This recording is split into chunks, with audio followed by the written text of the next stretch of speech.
أعلام الرجال صناع الحياة أقمار الليالي منار الهداة. أعلام الرجال صناع الحياة أقمار الليالي منار الهداة. فزالوا سباتي وصاروا بذاتي نشيد الحياة. وصاروا بذاتي نشيد الحياة. تركنا الهوانا وعادت قوانا بعزم الأبات. وعادت قوانا بعزم الأبات. أيا من تسامى وخلى المنام جرى العمر يمضي ورا من صراما. جرى العمر يمضي ورا من صراما. أعلام الرجال صناع الحياة. فزالوا سباتي وصاروا بذاتي نشيد الحياة. وصاروا بذاتي نشيد الحياة. تركنا الهوانا وعادت قوانا بعزم الأبات. وعادت قوانا بعزم الأبات.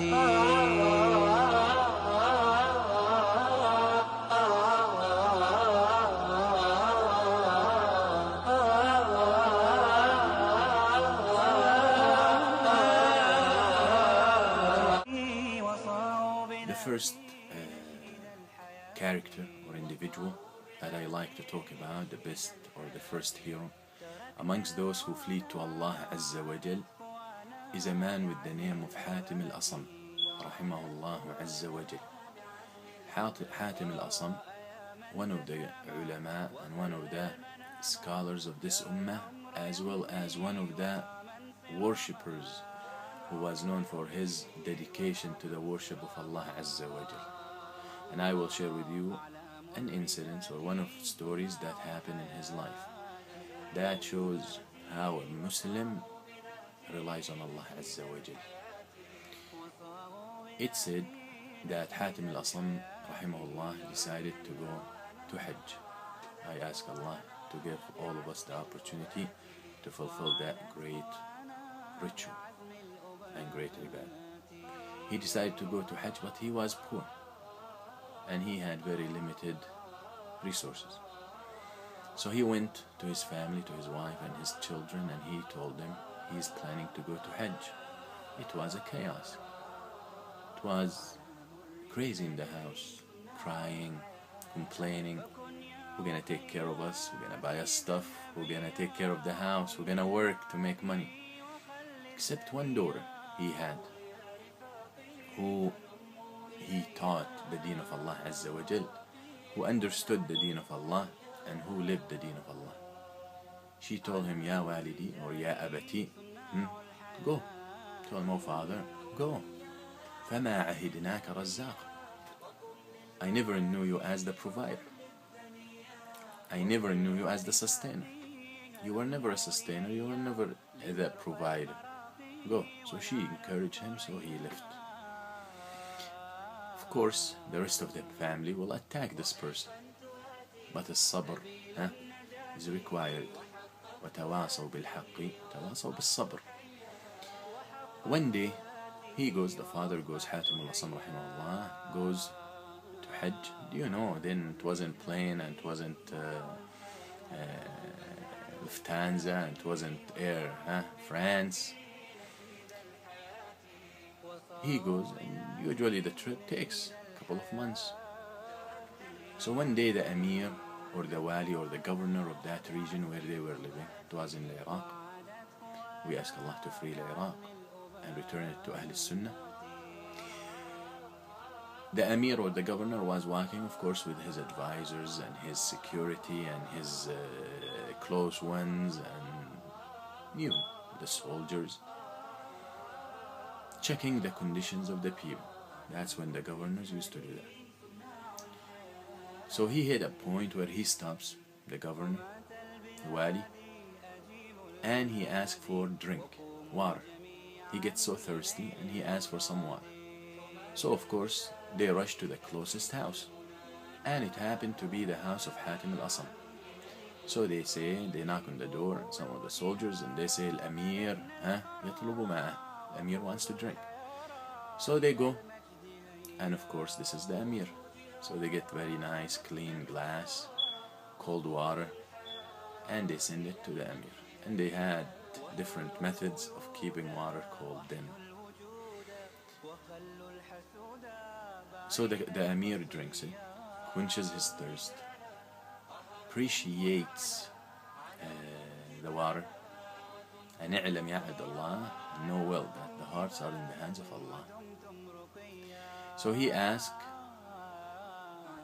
who sent the water? They tell him, this is from the house of Hatem Al-Asum. He said, Al-Abd Al-Salih, the righteous man? They said yes. So he asked to call him over, he would show him some appreciation. So they said he's out for Hajj. فيقول الأمير إذن وجب علينا أن نكرم أهله في غيابه. Then it's our duty to take care of his family in his absence. So he pulls out a pouch of gold coins, denanir, because a dinar is made out of gold. A dirham is made out of silver, and usually 1 to 10. 1 dinar is about 10 dirham, or 10 dirhams in English plural. So he takes that pouch and he throws it through one of the windows of the house. And he looks back and he looks at the people with him, the ministers, the advisors, the soldiers, the lieutenants, and he said, whoever honors me or whoever has any special place for me in his heart, let him do what I just did. So everyone pulls out a pouch, which was the custom to carry with you, like a wallet, and throws it through the window of the house, one of the windows of the house of Hatem Al-Asum. Now those who used to be crying a couple of days back because the father is leaving, they're excited and they're happy and they're jumping around and they're rich. So they walk into that girl, that daughter, who understands Allah Azza wa Jal hikmah. So they find her this time crying. فتعجب, they wonder. When the father left us alone, you were happy, and now we became rich and you crying. فقالت, واسمع يا عبد الله, listen very carefully.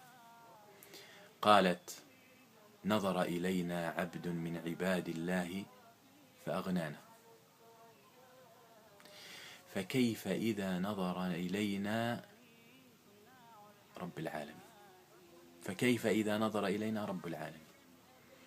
She said, a slave of Allah Azza wa Jal looked at us. She's referring to the Amir, to the Wali, to the governor. A slave of Allah looked at us, considered us, wanted to honor us. He made us rich.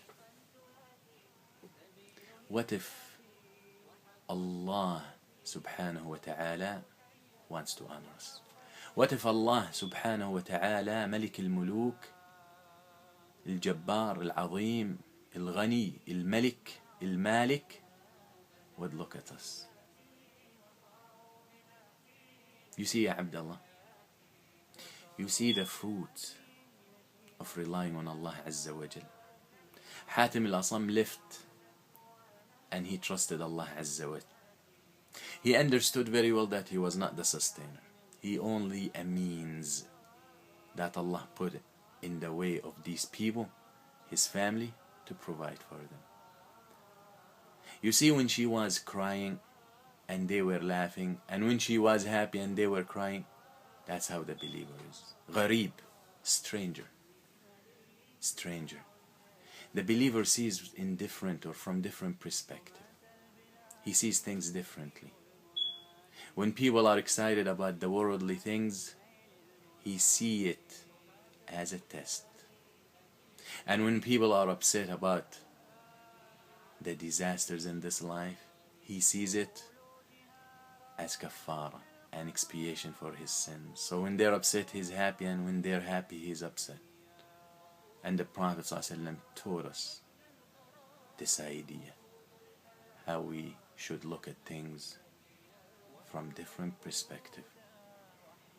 And inshallah we'll have a little talk about that. For now, Jazakumullah khair for listening, and I ask Allah Azza wa Jal to bless this ummah and to bring it back to the straight path. Assalamu alaikum wa rahmatullahi wa barakatuh.